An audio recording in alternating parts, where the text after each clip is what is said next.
આપણા પ્રભુ ઈસુ ખ્રિસ્તની કૃપા, પરમપિતાનો પ્રેમ અને પવિત્ર આત્માનો સાથ તમને સૌને મળતા રહો. ખ્રિસ્તમાલ ભાઈ તથા બહેનો, મે 19મી તારીખ પવિત્ર આત્માનું પર્વ ઉજવીએ છીએ. શાસ્ત્ર પાઠ સાંભળીએ.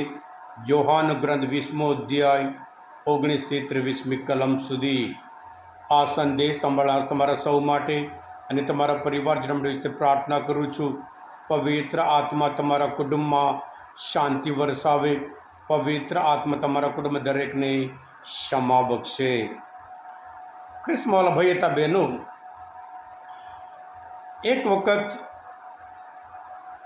જ્હોન, જેમ્સ અને પીટર આ 3 જણ એક કૂવામાં નાહવા ગયા.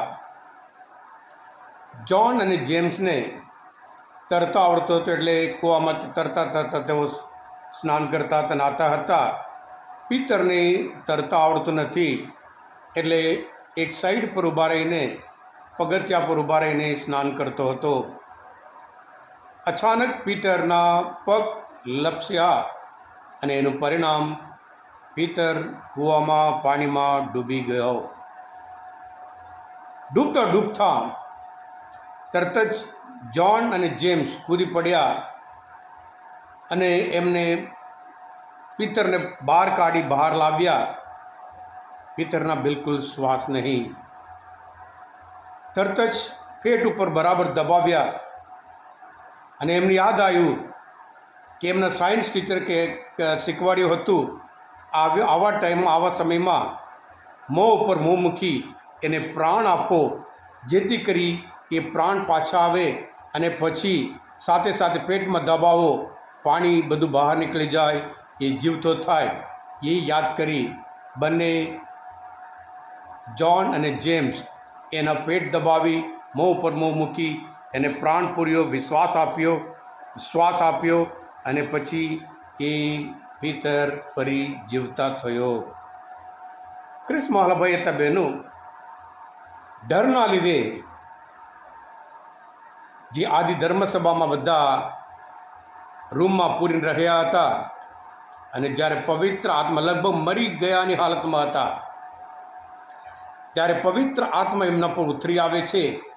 જેવી રીતે પીટર ફરી જીવતા થયો, એવી જ રીતે ધર્મસભાના જે માતા મરિયમ હોય, એ પ્રસિદ્ધ હોય, બધા પવિત્ર આત્માને પ્રાપ્ત થયા પછી તેઓ હિંમતપૂર્વક, નિડરતાપૂર્વક સજીવન કર્યા. પ્રભુ ઈસુ ખ્રિસ્ત વિશે શુભ સંદેશ કે ઈશ્વરના રાજ્યનો સંદેશ તેઓ પ્રચાર કરવા લાગ્યા.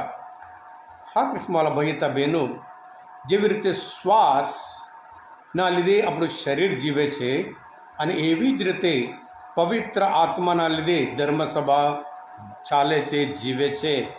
પવિત્ર આત્મા જે દિવસ ઉતરી આવ્યો અને તે દિવસ ધર્મસભાનો જન્મદિવસ કહેવાય છે. ખ્રિસ્તમાલા ભાઈ હતા બહેનો, બાઇબલમાં લખેલા બધા બનાવો બહુ ઇમ્પોર્ટન્ટ છે. એમાં ખાસ કરીને 4 બનાવો વધારે અગત્યનો છે. એક તો દુનિયાનું સર્જન, એ ઉત્પત્તિના ગ્રંથમાં 1લો અધ્યાયમાં જોઈએ છીએ. અને ત્યાર પછી ઇસરાયલ દેશને પસંદ થયેલા વખત, એ મહાપ્રસ્થાનના ગ્રંથમાં 19મો અધ્યાયમાં આપણે જોઈએ છીએ, એ ફરી એક જન્મ કહેવાય છે. અને ત્યાર પછી પ્રભુ ઈસુનો જન્મ, એ માટીના ગ્રંથમાં 1લો અધ્યાયમાં 18થી 25 જોઈએ છીએ. અને પછી ધર્મસભાનો જન્મ, એ પ્રસ્તુતના ચરિત્રમાં 2જો અધ્યાયમાં 1લી કલમથી 11મી કલમમાં. આમ આ 4 જન્મ કહેવાય.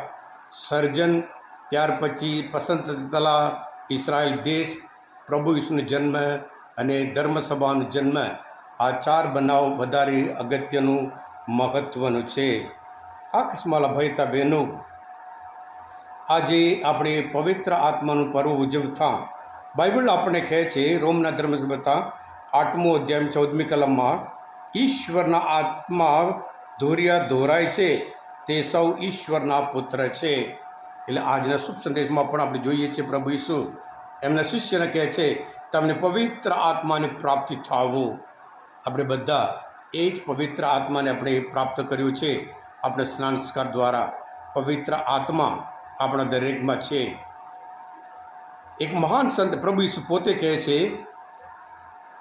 યોહાનના પત્રમાં 4 કલમમાં, તમારામાં જે આત્મા છે એ બહારના દુષ્ટ આત્મા કરતાં વધારે શક્તિશાળી આત્મા છે એમ કહે છે.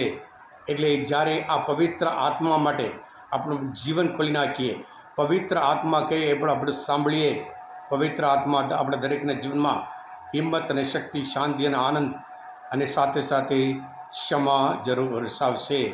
આ કિસ્માલા ભાઈ તા બહેનો, આ શાસ્ત્રપાઠ, આ મનનચિંતન શાસ્ત્રપાઠ સમજવા માટે, તહેવાર સમજવા માટે તમને મદદરૂપ થયા હોય, તમે પોતે દિવ્ય ધ્યાનનો સંદેશ સબસ્ક્રાઈબ કરજો અને બીજાને માટે પણ ફોરવર્ડ કરજો, જેથી કરી બીજા પણ ખબર પડે પવિત્ર આત્મા શું છે, તેઓ પણ એમના જીવનમાં ક્ષમા પ્રાપ્ત કરે અને શક્તિ પ્રાપ્ત કરે અને શાંતિ પ્રાપ્ત કરે.